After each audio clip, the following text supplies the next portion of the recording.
I wouldn't know what to do because my father teaches me pretty much everything that I learn.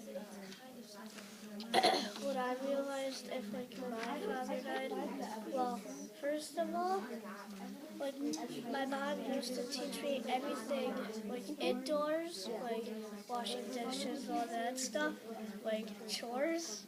And then my dad, he teach me like how to weld or whatever. So like there's totally two different things. Hey Ryan, does this remind you of my side of the story? Yeah. A little bit? How are the mom and dad different in that story? Well, like in this story, like the mom's like sitting there. Well, I don't really know. Does anybody remember the big difference between mom and dad in my side of the story with those two siblings? Yeah, because mom One was more about like the mom was more about justice, and then the dad was more like. So I see what Stephanie's trying to say. So the mom's more protective over the little child and more sweeter than the dad, because the dad wants his kids to grow up to be tough, not be such tattletales, to grow up and be strong. What is the claim of this literary essay that you just read? The claim the Hunger Game supports my belief that it is important to sacrifice your love for loved one. For your loved ones? Okay. Yeah. So what can you predict the essay will be about? like about having so if somebody is getting like hurt and you really need to do something to make a change in them, or like say if they're really sick and you have to do something, like it has to be done or they're gonna die, which her father died. Well, it's like, okay, I need to do something, sacrifice something like Dominic. So why don't you guys practice identifying topic sentence, text evidence, and personal connections together? So hopefully you all have a pencil, and I'm going to come back in a couple minutes to check to see the work you've been doing.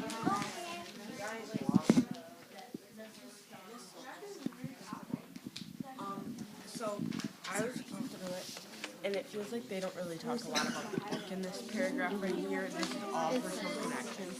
It's talking about her life, but then it talks a little about the book, and it's saying, I hope I never have to risk my life like Katniss did for a family in the Hunger Games. So that's personal connections. I mean, that's summarizing / So what strategy did the author use with the personal connections? Would like go into it and say, although no one in my family faced that. So she kind of said, even though my family faced death, we still like look out for each other. Okay.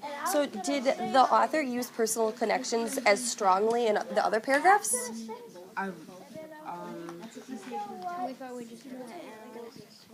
Yeah, Did you read the whole essay? I read this. I read this one. Okay. If the author did save the personal connections for the conclusion, why do you think he or she did that? To make it more strong. Because at the end it says, I hope I never have to risk my life like Katniss. And so that was, she probably like came up with that ending. And then she probably needed,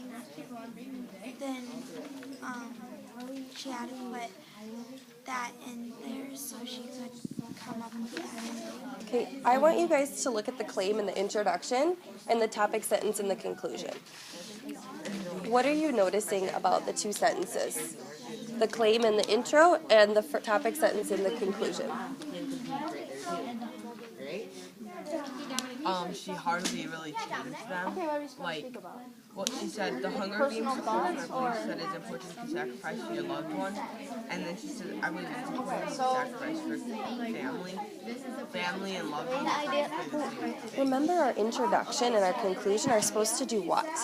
Your conclusion is supposed to bring back to it. It's like a full circle, okay? So you start at your intro, you have all your body paragraphs, and then you're supposed to end back where you started. Okay, so do you think the author did a good job of explaining, or is there anything you think the author could have explained better? She could have like spread it all this out. I feel like because these ones I just like read over them. They don't really have any personal connections. So she could have spreaded these out more instead of having a whole paragraph of personal connection. I think she did a really good job because I was like kind of reading it, glimpsing at it and stuff. And she added page numbers and stuff. And I know I don't add page numbers to it, so I feel like if she were to spread this out, though, I think it would have sounded a little funny because so it's, in a way I feel like she did fine of putting it in one paragraph because she had a good ending for it. Okay. Because you're supposed to, like you were saying, you're supposed to equal balance it. It's all about the book, but then there's one big thing about her. And I feel like she needs to spread that out and really share about the book and then connect it. So maybe what you could do in your group now is you could take that personal connection and see where else it would sound natural in the rest of the essay. Okay? And then maybe that's something you could share out with the rest of the class in a couple minutes. Sound good? Okay.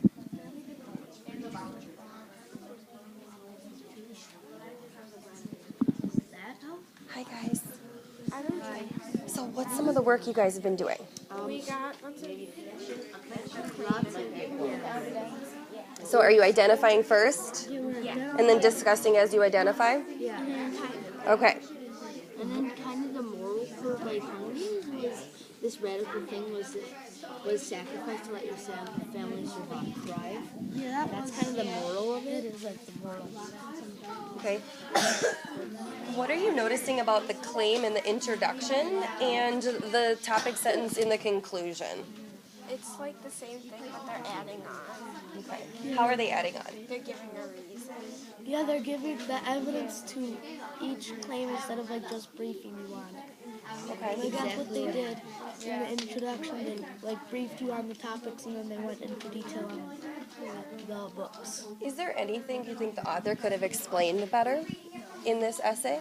Maybe like made more connections from their own life. Yeah, not really anything. We just found the morals at the end of it. Like the author just stated the morals, not like a connection or anything. So is there any personal story added to this?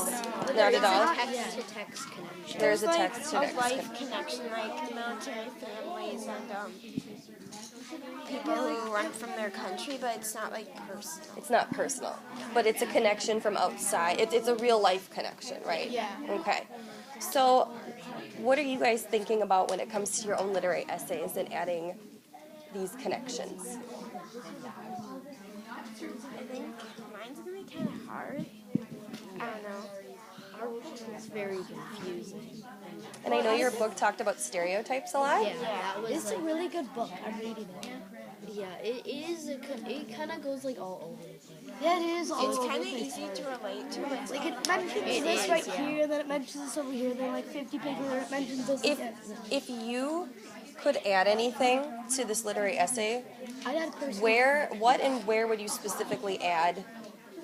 Just kind of like A connection I'd add to. a personal connection to where he adds like the family, like how like it says like this is like last time is about like sacrificing their time for their family. Yeah, Like maybe if like a family member you would stay home from something because you really wanted to do because one of your family members was like sick or something and you had to help them. And it's My that connections would be a good connection. would be when I went up to Nebraska to see my great grandma and grandpa.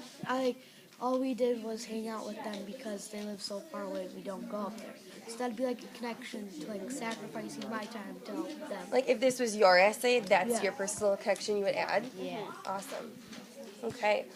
Well, we're noticing in the other essay that there's the whole conclusion is a personal connection. So there's some differences between these samples, and we're going to have a little discussion about the value that you guys think that these connections add, or if adding too much. Adding too much connection doesn't like it confuses me. Like when you read something that has too much connection, it gets really confusing, but not enough. You just think it's plain facts and they have no opinion on this. because you still want to have your opinion. And Yes. Yep. All right, so you guys can keep working. Okay. All right, can I scoot next to you, Blake? Yeah. All right. So what are some things you're noticing about the essay right away? One at a time. What are you noticing, Connor? A personal connection with her family and it being poor. It's kind of, and her dad sacrificing his life and his money to have a life for their family and make sure that they're happy with their lives. And Why did that author add that personal connection into the conclusion? because right here in the claim and in the middle of the story, she kind of it's kind of a connection with this too. It says she's willing to sacrifice her life. That's with Katniss, and then with her connection, it's her dad sacrificed his life. Okay. So what are you noticing about the claim in the introduction and the first sentence in the conclusion? Maybe take a second and read them both.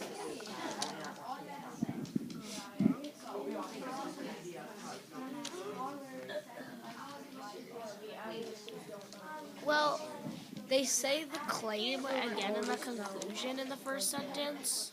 So you're saying that the introduction and the first sentence of the conclusion are similar? Yeah, because it says, how far are you willing to go to help your family?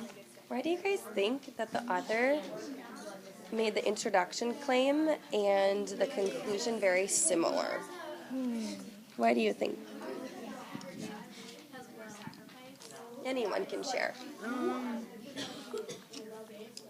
Probably she was starting and ending With claim, the but with a different kind of different way of instead of saying again how far you want to. so a different way of saying the same thing? Okay. So when you guys write an introduction, it's important to have your claim stated, and then by the time you get to your conclusion, you'll have want to made a full circle. So you kind of want to end where you started. Okay, do you think the author did a good job of doing that? Yes. Okay. Are you noticing anything about how the personal connections are being distributed throughout the essay? They're all at the end. Why do you think the author did that? Well, because if you change your personal story right away, it might be a little confusing. Because in the other paragraph, she stated the claims of, evidence of why her claim makes sense, and then she told a story about the claim, but in real life. So if she had the evidence after, you would have to reread this story again and make more sense that way. If it was after knowing all the evidence and what's kind of happening. So in the other literary essay that they're looking at, the personal connections are spread out throughout the essay evenly. What does that tell you about personal connections in general? Where can they be located? And just anywhere. But you don't want to start a whole new essay on just connections. It sometimes is at the end or it can be in the middle. It just can be. I usually never see kind of a personal connection in the beginning of the story. Yeah. It's interesting observations, guys. Maybe that's something you can share out with the rest of the group. Also,